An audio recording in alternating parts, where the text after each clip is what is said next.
சித்திர பூவிழி பாரம்மா சிற்றிடை மேலிந்ததேனம்மா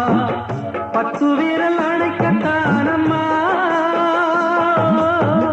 முத்துரகம் எனக்கு தானம்மா